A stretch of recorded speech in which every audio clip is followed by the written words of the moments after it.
Okay, so chapter 13 is all about DNA and how DNA replicates. And so the title is The Molecular Basis of Inheritance. We just finished up with genetics, and now we're going to look at specifically about DNA and how it does give you your traits and what about it codes for certain proteins that give you traits and so on. All right, so the molecular basis, looking at the molecule itself. So just a brief overview. Life's operating instructions, this is DNA. So you've probably heard of Watson and Crick in 1953. They are the ones that came up with that DNA is a double helix. And so that is that helical structure. And they won the Nobel Prize for that.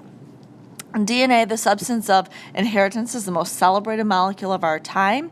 Knowing about it has opened up so many things and so many doors in terms of what we can do, both with treating genetic diseases and so on.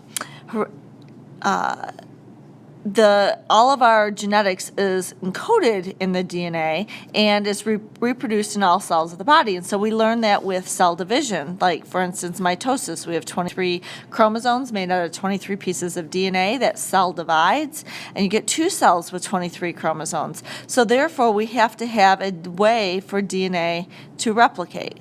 All right? So DNA has to replicate during cell division. We know that already, but we're going to talk about the nitty-gritty of how that happens.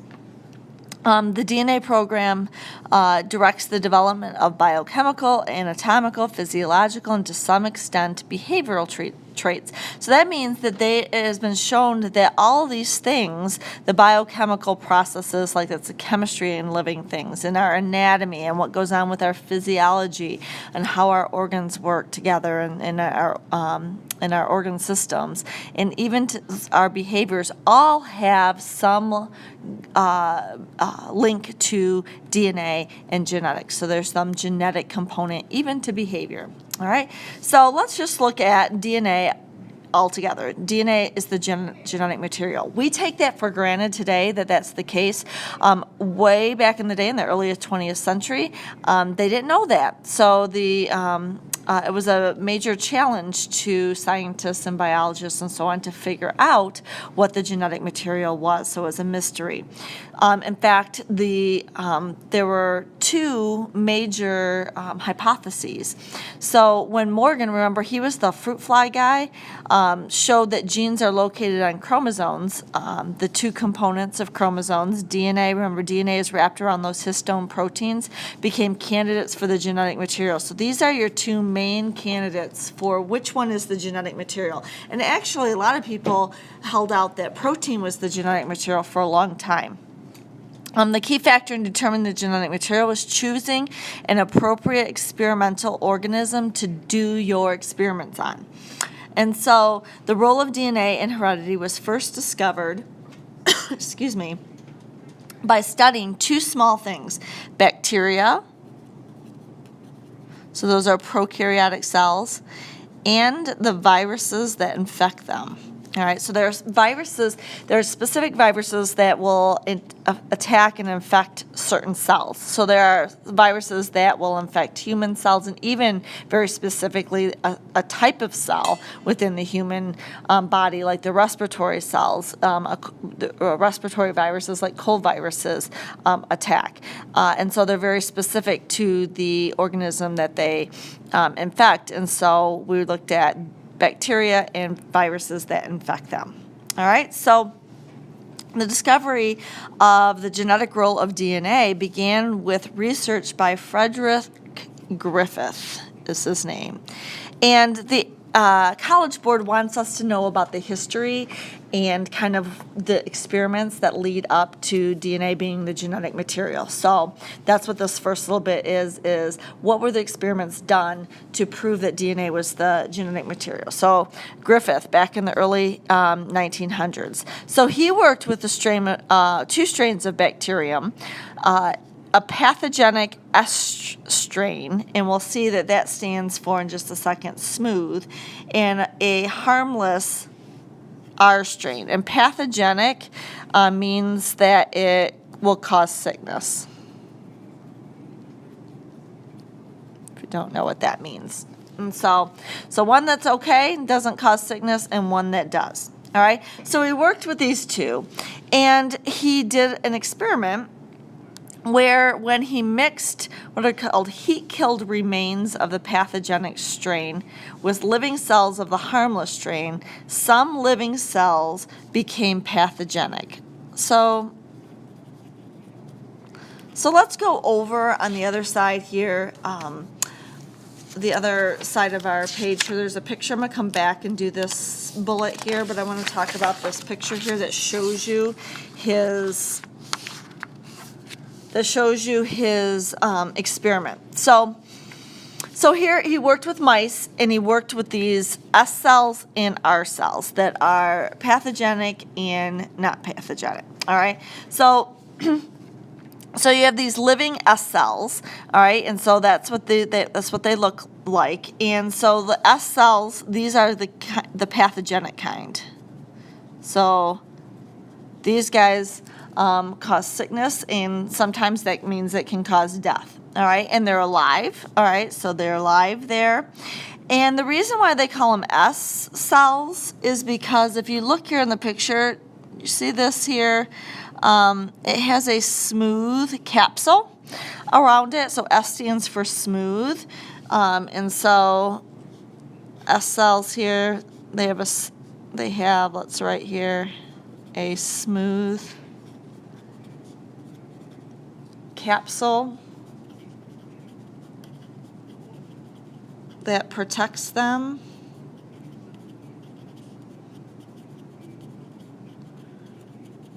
from animals' defense mechanisms.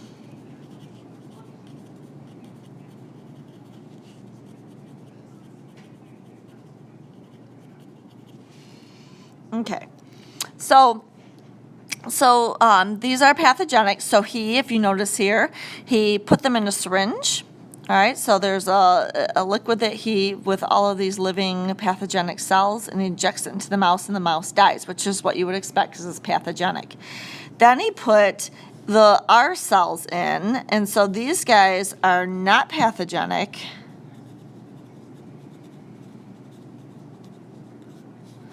And have no capsule. So he called them the S or rough. All right, is what that stands for. All right, so then he injected the mouse with that, and the mouse stayed healthy because it's not pathogenic, which is what you would expect. So then what he did is he took the pathogenic strain, the S cells, and he did something called heat killing. He exposed it to extreme heat, and what that did is killed the organism, but kind of broke it up as well. And it's kind of hard to see here, but you have the DNA and so on kind of coming out of the cells. It kind of breaks them up. And then and he injected the heat-killed cells into the mouse, and the mouse stayed healthy, which is what you'd expect because you killed the pathogenic cells by exposing it to extreme heat, and the killing of it made it so that it can't attack the cells, and so therefore the mouse stayed healthy. But then here, if you look here, he took two things. It says a mixture of heat-killed S cells. So he took these guys here, which by themselves didn't kill the mouse. And he took the living R cells, which by themselves didn't kill the mouse, mixed them together in the same syringe and injected the mouse, and the mouse died. So you can see the confusion. How is it that two things that are independently okay for the mouse, when put together, not okay for the mouse? And so what he discovered is some of that DNA, when they heat killed they heat killed the bacteria. So here's some of the DNA. I'm going to put here DNA.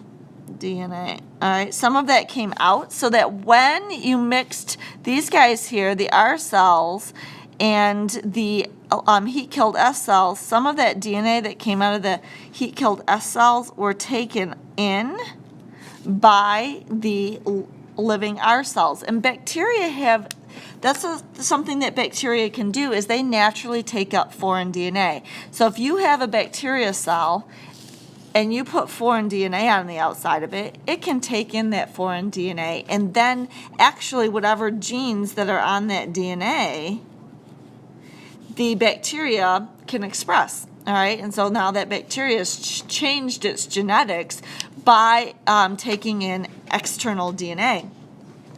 And so what happened here, he called this transformation, that these living R cells took up the DNA and then actually they were able to build a capsule, and they became the living S cells. So let's write that here, what's going on here. So why the mouse dies here. See, now notice here it says that they found living S cells in the sample, but they didn't put living S cells in there. So therefore, the R cells became S cells when they took in the DNA and then made that capsule. So I'm going to write here that the R cells for this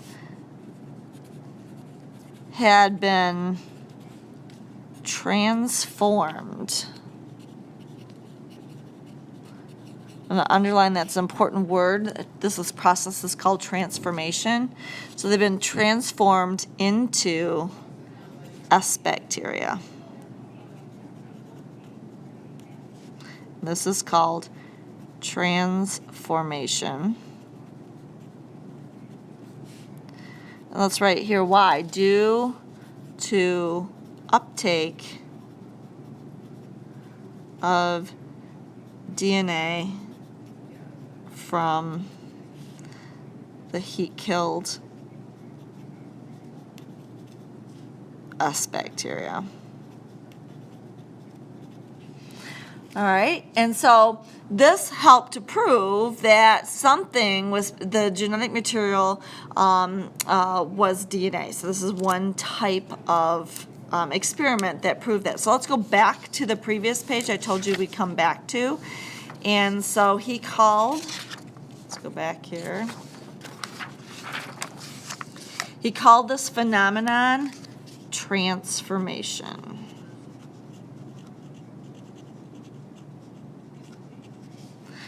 Now defined as a change in genotype and phenotype due to the assimilation, all right, of foreign DNA. That means taking in foreign DNA.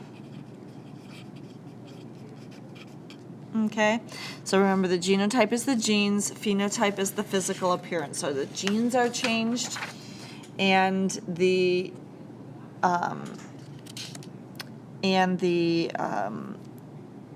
physical appearance therefore is changed. Okay, all right, so then let's look here next. Then comes along a little bit later, so that was 1928.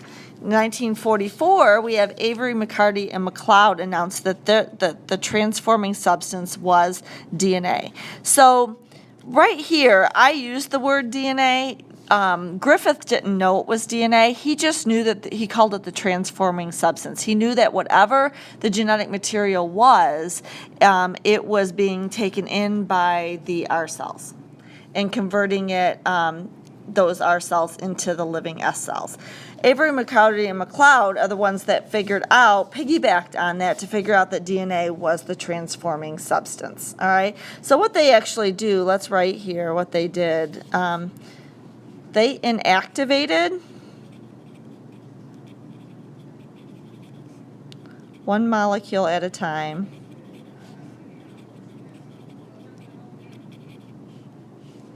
So RNA, they looked at DNA, and they looked at protein. So in this experiment, they inactivated these different molecules, and transformation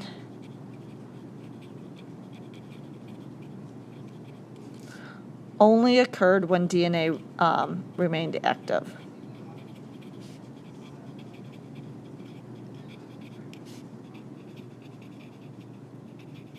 Remained active.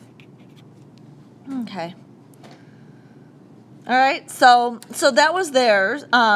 So their conclusion was based on experimental evidence that only DNA worked in transforming harmless bacteria into the pathogenic bacteria. So that's how they did that. Many biologists remain skeptical, mainly because little was known about DNA. So even though we have a series of experiments here, it still wasn't thought for sure without a doubt that DNA was the genetic material. So more evidence for DNA as the genetic material came from studies of a virus that infects bacteria. These viruses are called bacteriophages. Or sometimes they say a phage for short, are widely used in molecular genetic research. So in 1952, two other people, Hershey and Chase, this is another famous experiment, performed experiments showing that DNA is the genetic material of this particular virus.